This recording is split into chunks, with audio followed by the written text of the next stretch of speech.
Добрый день еще раз. Я опять приветствую как завкафедры востоковедения и исламоведения Казанского федерального университета. Я приветствую вас в наших стенах. Как бы всегда для Казанского университета, еще императорского, было очень важно сотрудничество светских ученых, но с другой стороны и религиозных деятелей. Это вот та доктрина, которая связана с эпохой Николая Лобачевского, как великого нашего ректора. К сожалению, она ушла там в силу ряда причин и при имперской власти, и при советской власти.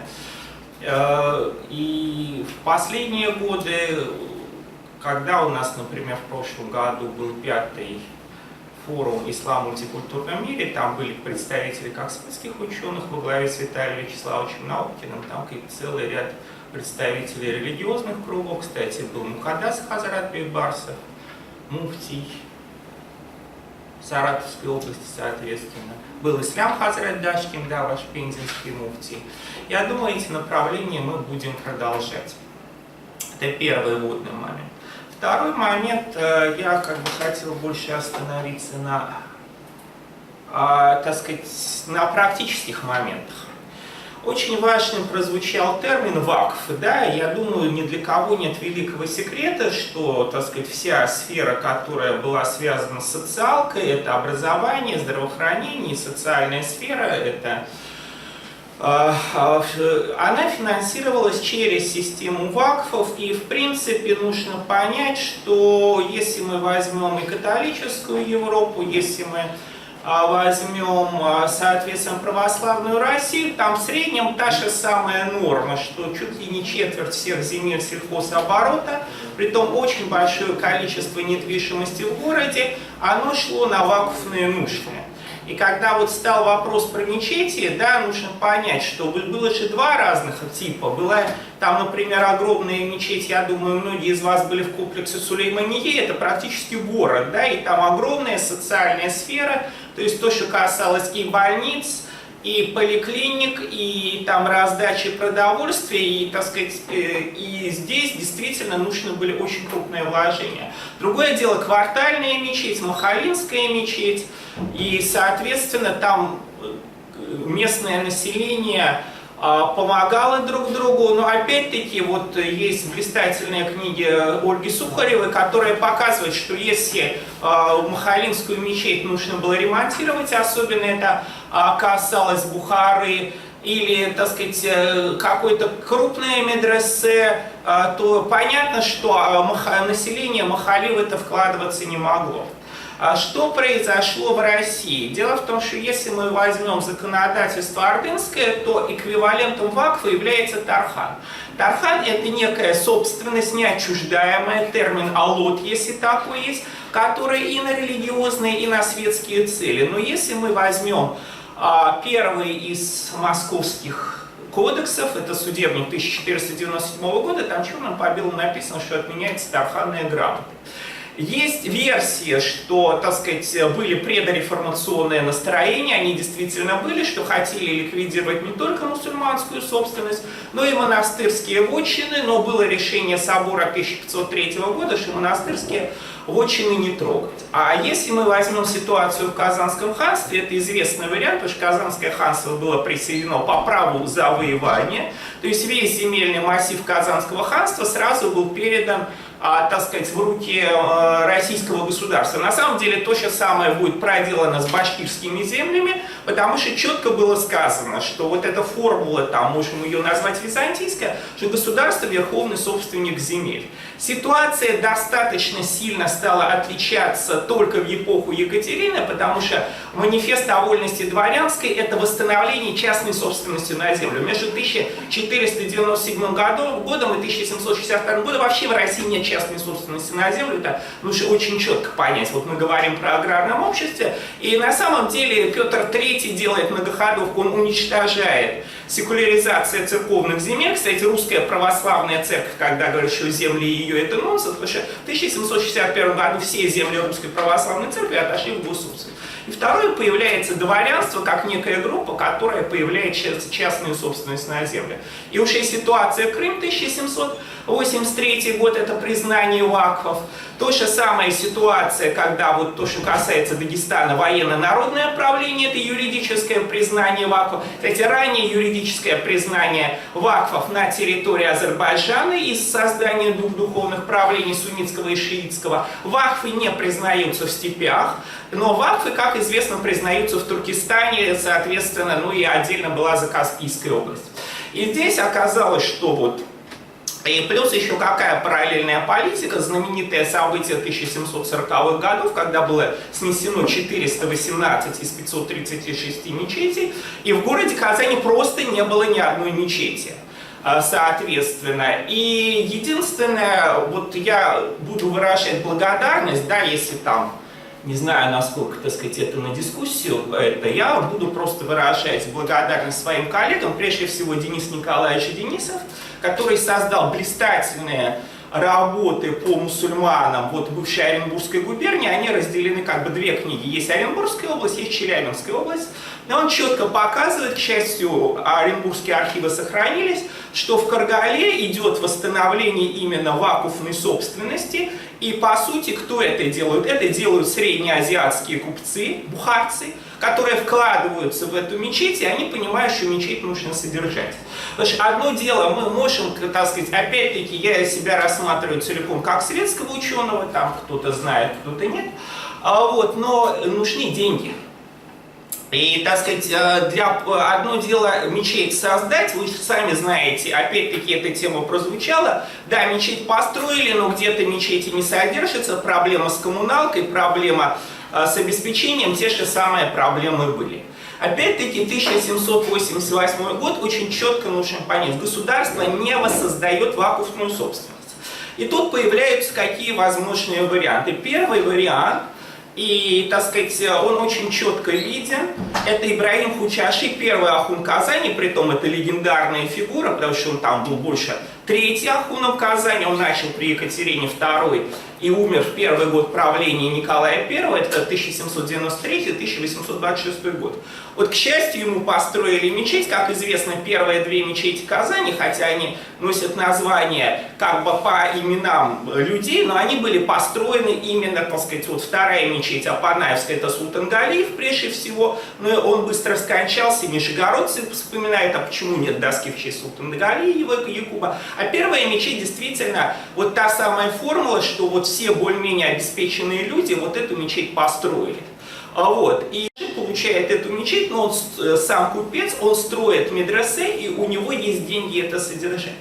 Но законодательство Николая I, оно очень интересное, оно запрещает вначале духовенству таврического правления заниматься бизнесом, а потом оно запрещает на территории Оренбургского магометанского духовного собрания. То есть у тебя, ты имам, у тебя есть мечеть, у тебя есть медресе, но у тебя нет денег, чтобы содержать. Как в этой ситуации выкручиваться? В сельской местности, как я понимаю, контроль был не настолько жесток, судя вот опять-таки основные наши источники Асар и Мустафа. В городах контроль был такой, и поэтому возникает ситуация, что есть некие баи, которые держат приход, и поэтому мечеть называется Юнусовской. Кстати, вот ту мечеть, которую, я не знаю, там Синая мечеть, опять-таки, так сказать, ее там переназвали Нуруай, тоже была на самом деле мечеть, которая какое-то время носила Апанаевская. Да, так сказать, если мы возьмем мечеть, там Усмановская мечеть, в честь Джиханшиба и Усманова, то есть, так сказать, это опять-таки мечеть, которую восстановили Галеевская мечеть, да, это по имени Мухаммеджан Галиева. То есть дальше, если мы смотрим на мечети Казани, большая часть Казаковская мечеть снесенная. Мы видим имя конкретного бая, который вложился в эту мечеть. Так сказать, ну и опять-таки та же тема вакфов, вот очень лучше всего это видно в Сенной мечети. Ну, руле видите слева лавки, справа лавки, то есть, соответственно, ну, Габдулу Хазрата Галиуллина, я думаю, многие знают, у них там даже было целое сражение с Ментимиром Шариповичем Шаймиевым, когда он сказал, дайте мне еще территорию, я построю магазинчики, и на эти деньги я буду содержать мечеть. Вот, ему эту территорию не дали, но я думаю, так сказать, то же самое мы видим на мечеть Марджани. В советское время ни одного магазинчика не было, вокруг идет целая сеть новых зданий, целая сеть магазинчиков, которая связана с Мансур Хазратом Залалетдиновым. Насколько, так сказать, опять-таки то же самое, рядом с любой мечетью, там Нижегородской, Московской соборной, там везде есть целая сеть магазинчиков, которые так или иначе связаны. Вот, далее, так сказать, второй вариант был какой? Дело в том, что Россия действительно была некой средневековой страной, и до середины 19 века мобильности у людей не было. Горожане были прикреплены к своим городским общинам. Вот, если они ездили за рубеж, это нужно было получать паспорт от верхушки, а сельское население было прикреплено к своим землям. Но все равно некий массив земли им не гарантировался. И особенно это жестко пишет Реза Фахриддин, что, так сказать, у мусульман там Надыровская область, это район Альметьевского, у мусульман было куча земель, и, соответственно, так сказать, ситуация на самом деле близкая по логике вот то, что творится в Чувашии. Ситуация была близкая. Вот есть, грубо говоря, так сказать, башкирское мещерятское конное войско, в чем главный плюс, за ними резервирован массив земель. Это как наш колхоз. А потом все, колхоз ликвидировали, каждому по 15 десятин земли, все остальное свободно, так сказать, можно взять частные руки. Расхищение башкирских земель не случайно Ленин сравнивал, никто не помнит, с чем Ленин сравнивал расхищение башкирских земель, с тем, как отнимали земли у индейцев Америки. Потому что это тоже миллионы десятины. Извините, весь башкирский национализм сидит на одной очень простой фразе: «Башкортным бехате туфрак». Да, и у них была туфракрыл мухтариат, территориальная автономия. Вот, и Фахриддин пишет, что они были настолько, извиняюсь, тупы, что они за собой эти земли не захоронили. И вот тоже не случайно у нас тут Ульяновск, Пенза, Чувашия, Мордовия, да? Так сказать, все это мишар-шерляри, которые давно столкнулись с земельным голодом, давно столкнулись с тем, что русские помещики отнимали у них это земли. Ну, по Нижегородчине это прекрасно изложено в работах Сергея Борисовича Семенкина, по другим регионам я не настолько знаю. И было, кстати, очень интересное предложение. Я считаю, что единственное здравое предложение было муфтия, так сказать, Тевкелева, что сохранить эти массивы, но власть реальную передать в руки не духовенства, а власть передать, так сказать, ну, опять-таки, повторяюсь, это я писал, эти публикации есть на сайте Идемедины, власть, по сути, передать в руки бывших, так сказать, старшин кантона, чтобы некий был светский куратор, который бы курировал этот земельный массив, и оттуда бы обеспечилась вся социалка. На самом деле, как бы казанские татары, мишари еще как-то в этих условиях освоились, а то страшное пьянство, так сказать, это пишут, то страшное пьянство, потери земель, страшные болезни, вот, так сказать, то, что башкирское сословие поразило, это, ну, это страшные вещи, на самом деле все источники говорят одно и то же самое. А теперь, так сказать, какие были варианты? На самом деле в сельской местности после того, как проект Тевкелева тормознули, притом его очень конкретно, так сказать, эти документы есть, что его там в Питере очень конкретно, так сказать, вытащили на ковер, он даже, так сказать, хотел уйти в отставку, но ему объяснили, что даже отставной офицер в России в отставку не уходит. Это была такая законодательная норма. Вариант был такой: либо вот эти там Джантюрины, Тевкелевы, Чингизы, на самом деле это очень небольшой массив людей, так сказать, они как-то, так сказать, передавали земли, но на самом деле они зачастую оставались их хозяевами, и на эти средства там в деревне, опять-таки, поддерживалась мечеть, поддерживалась мектеп, поддерживалась некая социалка, потому что ситуация была очень тяжелая. Я надеюсь, девушки и дамы на меня сильно не обидятся. Например, то это пишет Тукай, это пишет Махмуд Галяу, что массовая продажа девушек, извините, практически в рабство, в проституцию. Вот, и здесь я считаю самой, конечно, великой фигурой, правда, те люди, которые проводят расулевские чтения компании Силантьев, мягко говоря, это очень странные персонажи. Вот, на самом деле самая лучшая модель, которая это Расулев, это Мигмария, то есть создать идеальный мусульманский микрорайон, так сказать, Махалю, он сам ее создает, то есть он сам создает городской район. Под это, опять-таки, медресе, под это очень важно больница. Так сказать, не случайно все блага цивилизации того времени — это телефон, это, извините, теплый туалет, как это Вот. И это что еще? Электростанция, естественно, то есть электрический движок. То есть, в общем-то, опять-таки, когда мы, например, говорим о Галимшане Галееве Боруди, я не знаю, насколько конференцию мы проведем в Казани, но в Москве мы точно проведем, и фильм о Галимшане Боруди мы снимем. Ну, я думаю, многие вас знают Ахмада Макарова и серия фильмов «Мусульмане, которыми гордится Россия». Вот, то же самое, очень интересно, что вот эта галиевская группировка, они пишут, что вот они подмяли под себя мусульман Казани. Что это значит? В частности, что вот появляется более-менее талантливый молодой человек, он, конечно, может там пойти покреститься, так сказать, понятно, что механизма контроля нет, но именно в начале 20 века число, так сказать, более-менее талантливых татар, которые хотят креститься, они практически спадает к нулю, потому что в конце 19 века идет их некий рост, об этом четко пишет и Махмуд Галяу. Вот. И на самом деле очень важный момент, что, так сказать, этого человека поддерживает, ему дают это образование. И на самом деле самая важная дискуссия с 1890-х годов, что делать с деньгами на закят. То есть Бай говорит, это мои деньги, кому хочу, тому даю.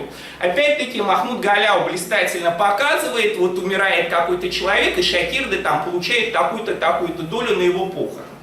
Так сказать, в этом отношении чем, так сказать, важен авторитет шейха и шана? Шейх говорит так, вот ты меня слушаешься, значит, у тебя есть деньги, ты их, так сказать, деньги даешь на образование.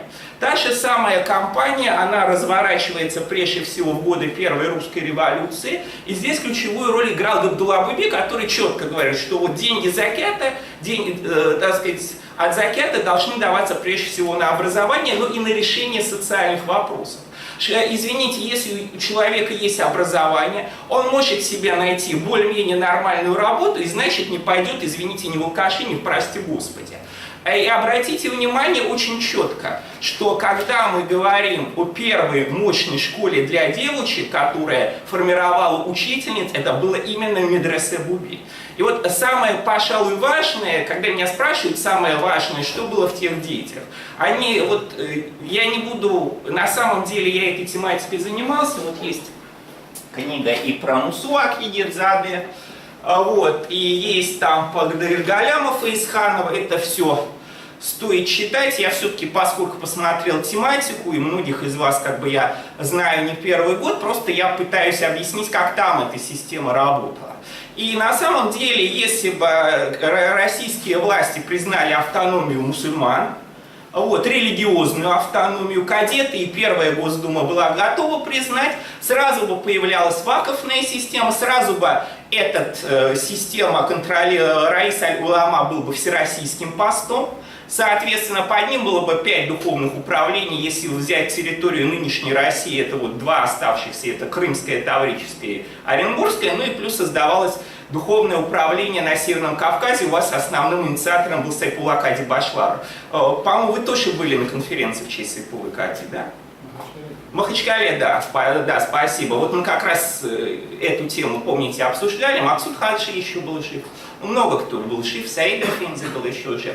Вот. И эта, так сказать, идея была такая, то есть это не идея не так, чтобы создать себе много руководящих постов, а чтобы сконцентрировать себе деньги. Потому что люди понимали, вот мы говорим про Булгарскую исламскую академию, ведь, так сказать, Рустам Нургалиевич Миниханов вначале сказал, все замечательно, потом сказал, здание вам построим. Вот нужны как бы 2 части. Нужно построить здание, для этого нужно аккумулировать закятные деньги. Но любое здание, и мусульманские деятели понимали, нужно его наполнить содержанием. А для этого, извиняюсь, нужны соответствующего уровня улемы. А в 1917 году, я считаю, что на этот уровень мы шли, когда было сформулировано, что есть национальный налог, который 1%, очень четко была создана Милли-Хазине, национальная казна, и там четко, например, было построено, вот мы говорим, Булгарская исламская академия, такое же заведение типа Галия, оно начало работать на базе Уфимского медресе Усмании с 17 сентября 2017 года. Туда действительно вытащили лучших улемов, там Баруди, Тарджимани, так сказать, Фахриддин там, правда, уже подъехал, когда большевики разгромили. А вот Габяши, они собрали действительно централизованно деньги, и была вот на медресе Усмания такие-то деньги, то есть если мы создаем некий центр, мы должны собирать деньги со всей нашей нации. Вот, сказать, что советская власть уничтожила эту систему, мне безумно вот... Есть такой очень исламофобский роман «Зулейха открывает глаза», ну то есть понятно, что какое счастье, что, так сказать, она, извините, спит с убийцей своего мужа, как я одному товарищу написал, говорит, какая хорошая Зулейха, я ему открыто, извините, по-мужски написал. Я говорю, хорошо, вот, если бы тебя убили, а твоя жена спала бы с твоим убийцей, это бы тебе тоже понравилось? Ну не буду называть фамилию этого человека, он из себя мусульманина изображает, жена, конечно, маржавенькая, понятно почему. Карьеру делает мужик, грамотно. Вот, так что все это. И, так сказать, на самом деле, та картина, которую показывает Зулейха, открывает глаза, это на самом деле фальсификация. Вот, я все время вспоминаю, за этой трибуной стоял Дмитрий Юрьевич Арапов, это человек, который покойный. Сейчас, когда он умер, я так и написал, это великая утрата был, некролог, он очень четко взял материалы УГПУ и четко показано, что в 20-е годы существовали мухтасибаты, вот в неповскую эпоху это был простой народ, который собирал деньги, который поддерживал образование, который поддерживал мечети. И если чего-то боялись мужики, потому что мужики знали, что они уже получат 9 граммов, на их место стояли женщины.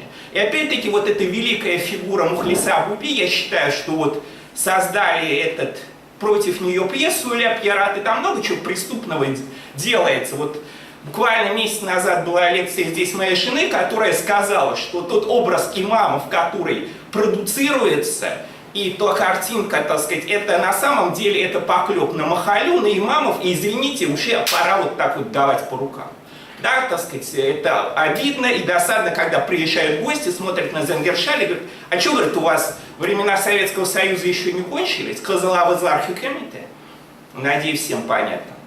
А вот, на самом деле там была некая община, и очень четко видно, что, например, когда даже коллективизация, люди, так сказать, помогали семьям этих их мамов, поэтому семьи и мамы всех и вытащили куда-то в Магнитку, потому что понимали, оставить их в своей деревне, им все равно люди помогут.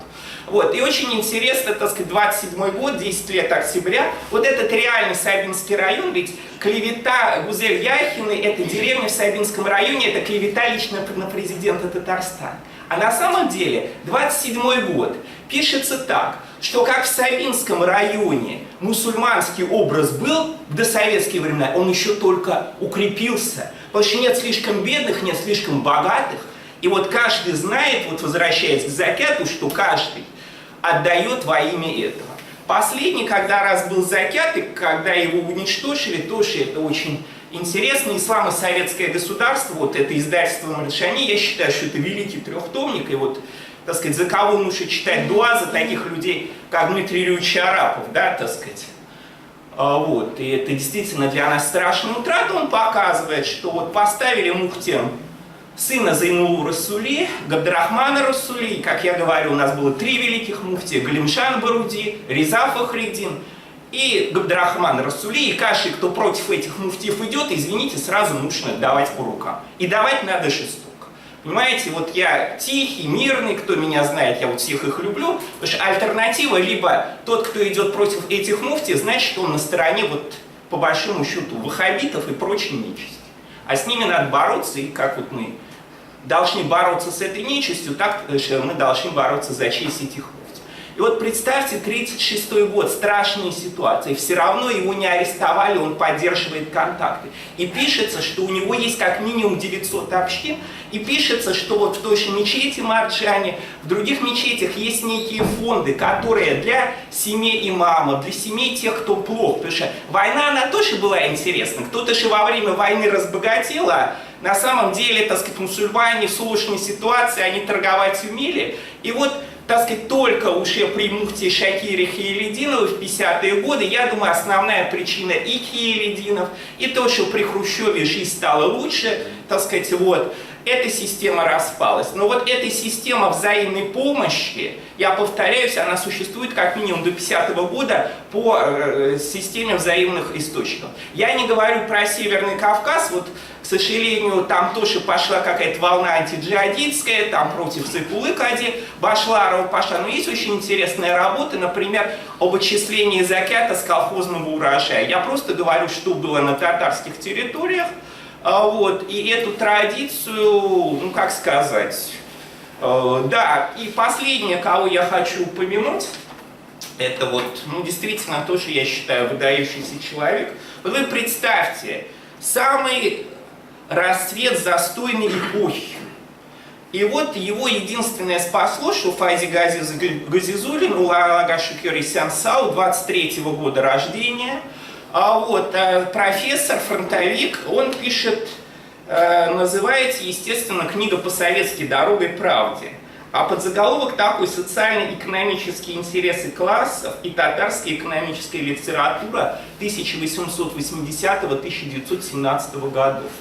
Диссертацию, ну, правда, Корюшев опубликует в 1980 году, это тот самый год, когда вот я все время говорю, бог не фраер, вот шельму метит, нам же Хрущев обещал, что к 80-му году у нас будет коммунизм, а Табиев нам сказал, что у нас не будет ни религии ислама, соответственно, коммунизм, значит, никакой религии не будет. Табиев сказал, что к 80-му году будет ни религии ислама, ни татарского языка.